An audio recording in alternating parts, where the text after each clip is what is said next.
بسم الله الرحمن الرحيم ألف لام ميم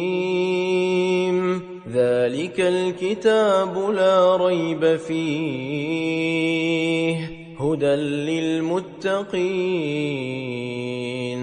الذين يؤمنون بالغيب ويقيمون الصلاة ومما رزقناهم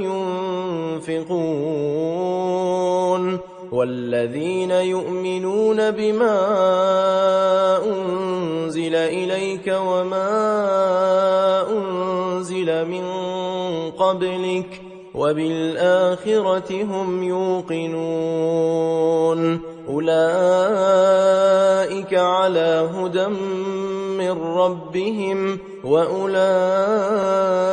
هم المفلحون إن الذين كفروا سواء عليهم أأنذرتهم أم لم تنذرهم لا يؤمنون